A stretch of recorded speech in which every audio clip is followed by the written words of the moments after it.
Hey everyone, good to be back after the long trip away. It's hopefully you guys got to see this movie before we did the stream, but if not, I'll get to talk about it a bit to you soon. So let's get this intro going, and I will start things up now.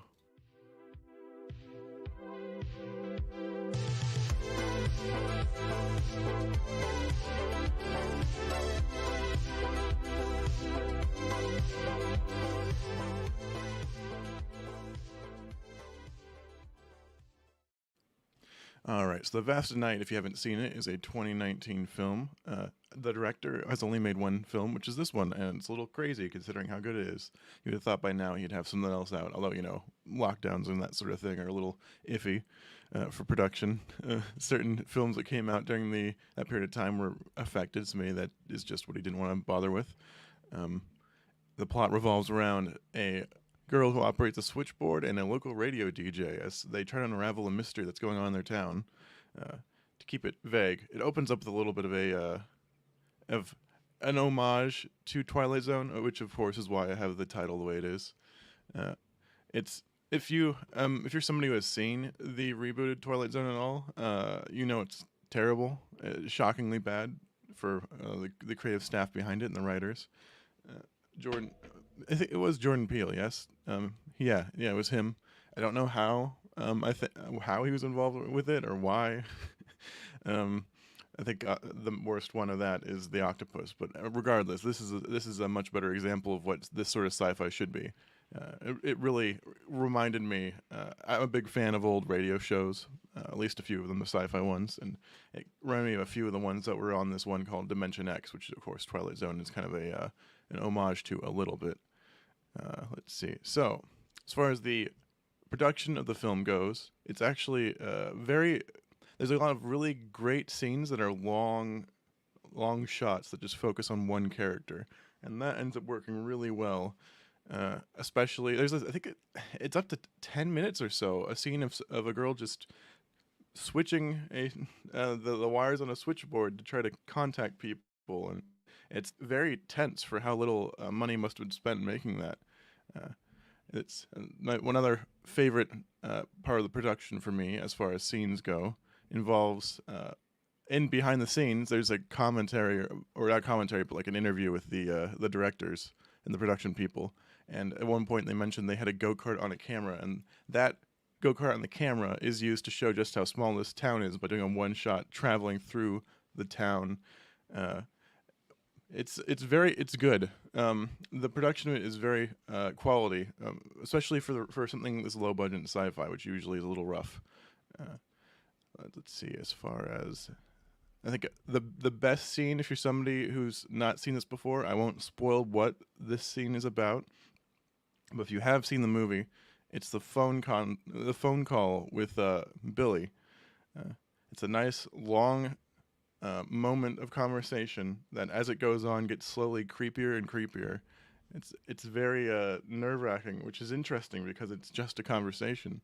That's the thing about this movie in general, is it's very simple in its approach, and that pays off very well. A lot of sci-fi usually goes in a wilder direction that causes a lot of problems for it, but because it maintains its focus on the characters themselves uh, instead of on the grand scale of everything else, it ends up being a much more compelling experience. No. Of course, I forgot to mention it was set in the 60s at the height of this sort of alien, not exactly panic, but the height of that sort of excitement or hype about aliens in general, and then the cultural mind of America itself.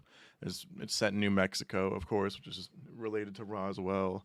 Um, let's see. The two lead characters and actors shine really well in this movie. If we're moving on to that, they there's a certain level of gravitas that the lead guy's performance sometimes brings out, which is really impressive considering they haven't been in a whole lot else. Much like the director, there's not a lot these people have been involved with, which is a little sad. I hope they could come out more because they're able to do these long take conversations and convey emotion in a very effective way. The ending of the movie is really the weakest part of the whole thing. I don't really think I appreciate what it was going for, but I think that was the one point where their budget hit them a little bit. And I won't say anything. Don't worry, no spoilers here. Uh, at least not yet. I'll put up a spoiler warning if I'm gonna do that. Uh, but yeah, as far as the overall initial thoughts in the film, definitely worth it. I think it's still up on Amazon. I think Amazon picked it up after a festival. So if you have Prime Video, you can go and watch that. Um, it's well worth a afternoon. And if you're somebody who has a decent TV, there's some of the color grading of it that looks really really great on a higher budget TV. In fact, I think it was one of the first ones I watched in my new one, which is nice. You can kind of see over there in the background. Okay, what else?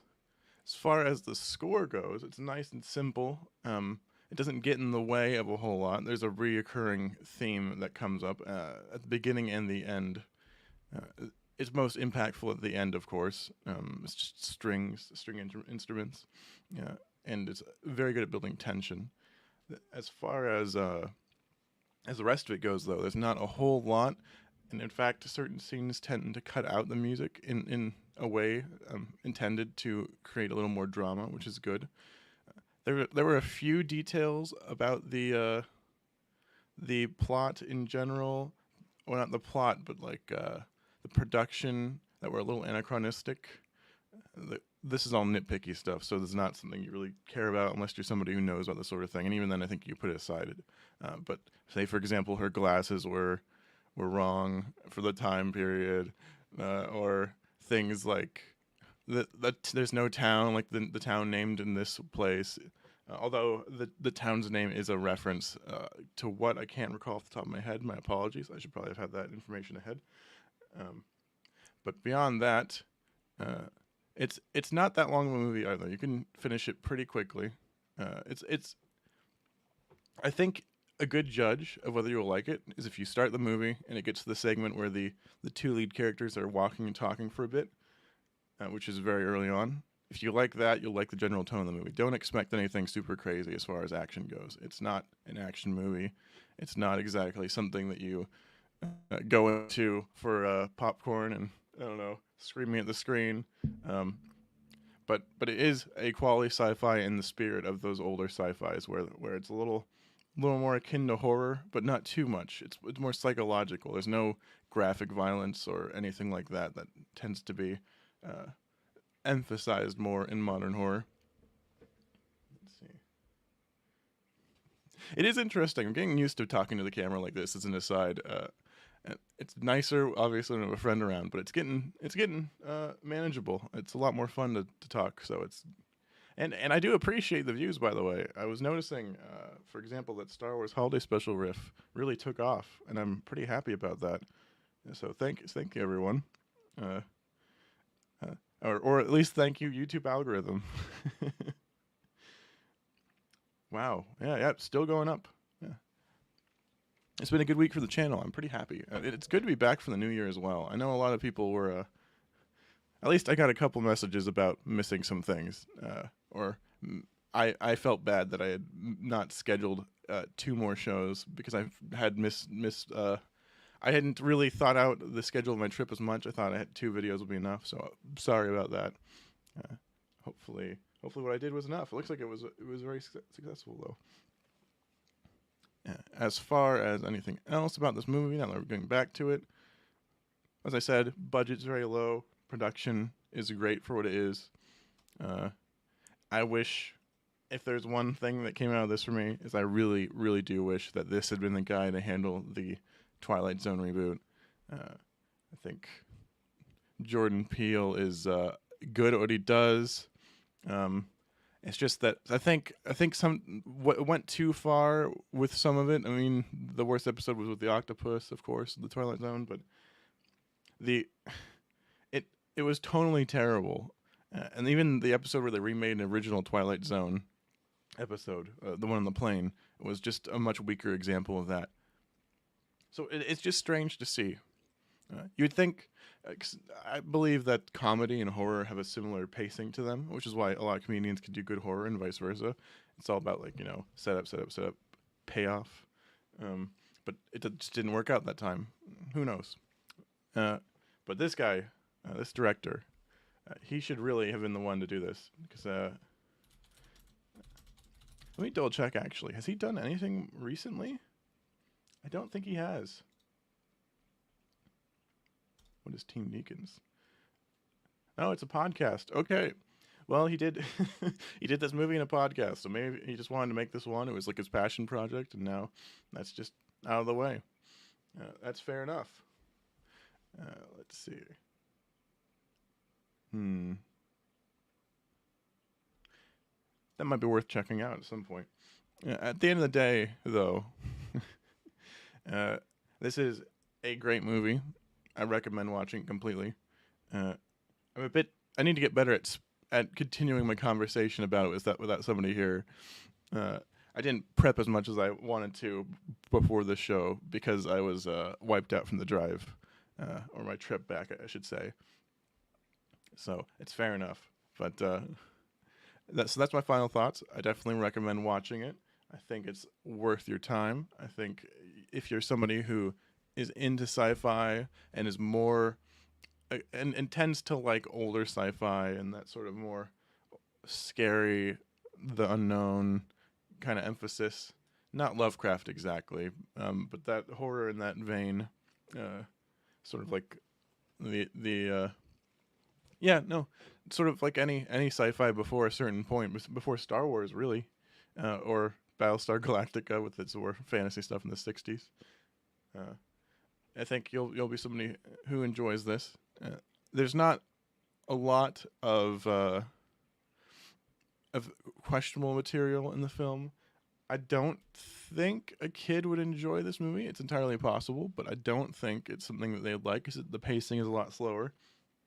But if you're somebody who likes film and watching film, you can definitely go out and watch this one without any hesitation. Unfortunately, though, this guy just doesn't seem to make anything else. So I kind of hope he does. Um, please. uh, all right. Well, as you would imagine, I think I'm pretty much out of things to talk about with the film. It's very quick.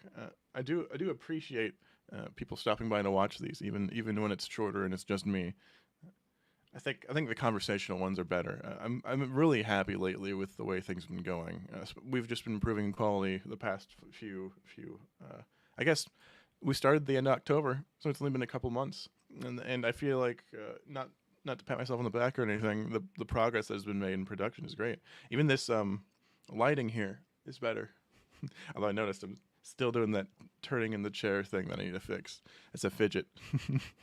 It doesn't bug many people, but bugs some, and I just want to make sure it's as enjoyable for everybody as possible because at the end of the day, the show is for people who watch the show, not necessarily for me. As much as I have fun with it, it's great excuse to talk to great friends of mine about film and make jokes and laugh about everything. It's really so that everybody out there has a nice place to come together and talk about film without getting too controversial or too political, because that's not really what I want.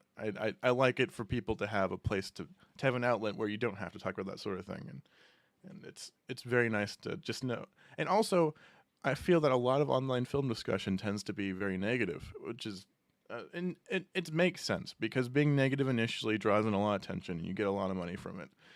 But over time, I think that kind of negativity kind of wears down on the creator, and it also wears down on the fabric of society as a whole itself when everything is being criticized constantly. So that's my stance on it. I'm of the opinion that it's good to be someone who focuses on the positive, even the positive in a bad movie like the Star Wars Holiday Special.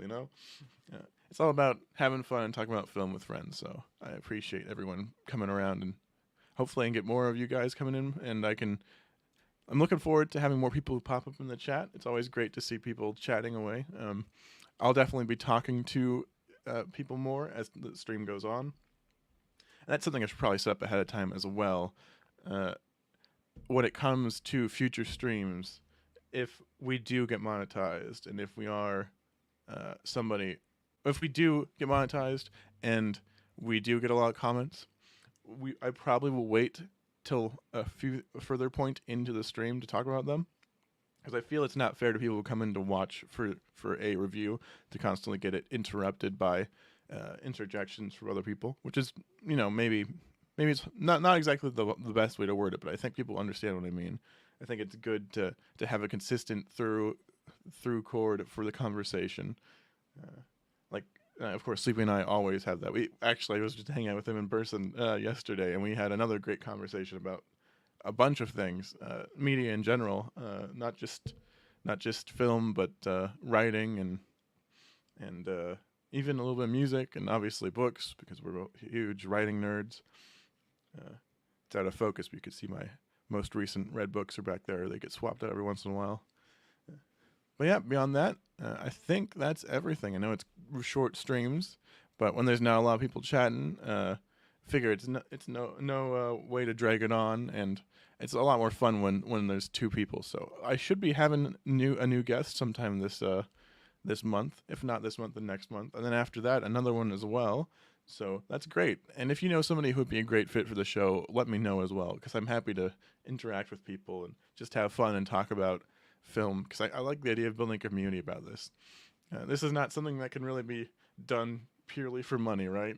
This is something that we're doing for fun, and I like that. All right, so unless there's any last minute comments in the chat, I will stop the stream right here. And actually, just 1 second, I'm going to put the spoiler warning quick, because I do want to talk about the ending very, very briefly. So cover your ears. Cover your ears if you're not interested in a spoiler. It's your last chance. But when the two lead characters are taken up by aliens at the end of the movie, that's the weakest moment in the film. Not writing-wise. Writing-wise, it's great. It's a good payoff for everything that's been set up in the film. As sad as it is, and I know some people didn't like the ending because it was darker, it really didn't look great. The spaceship was so out of place for a film that was relatively more grounded. I think if they had a little bit more money, I would have recommended some sort of more practical effect, or just using lights and implying it rather than actually showing it. I think it actually would have worked much better for the tone of the film, because there's never, in the writing of the film, it's never outwardly stated. Everything is in subtext and conversation. You don't see a whole lot that's going on. You hear about creepy things that have happened, but you don't see a lot of it. And I think seeing it at the end, while for some it could be considered a payoff for what's happened so far in the show or the movie, it ends up really kind of running counter to what has made the rest of the film special up to that point. But that's me. Maybe other people have different opinions. As far as a numbered score, I don't really tend to do those, but I'm starting to think maybe I will. So I would say roughly about an 8, and an 8 for me means something high. It's not like a game reviewer website where a 7.5 is medium, and everything is rated that. I got my scale would probably go from -10 to +10, with the Star Wars Holiday Special being like a -2. 0 is the worst thing a film can be, and 0 means that it's boring, because a boring film is just worthless. I will say a little more channel catch-up stuff at the end of next week after our stream, where Sleepy and I will be talking about Metropolis. I think that'll be a lot of fun.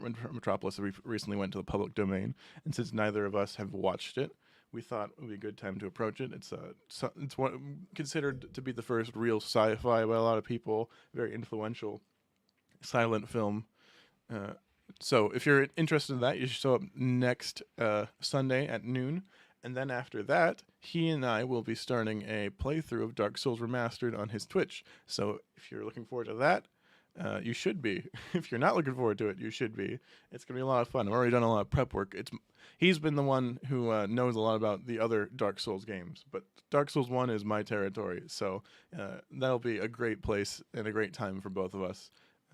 But I am handicapping myself, sort of, because I'm playing a mage for the first time ever. So look out for that.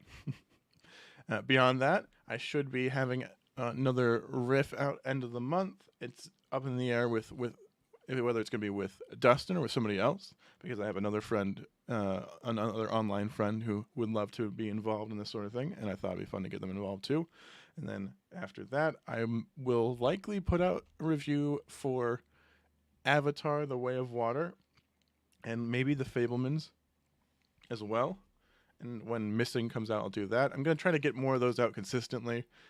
I think I'm going to stop having my face on camera for those reviews, because when I get back from the theater, I'm really tired, and I would think I get a little distracted with that process. So I'd rather just get my thoughts out on the page, or so to speak, on the page, for everybody at that point.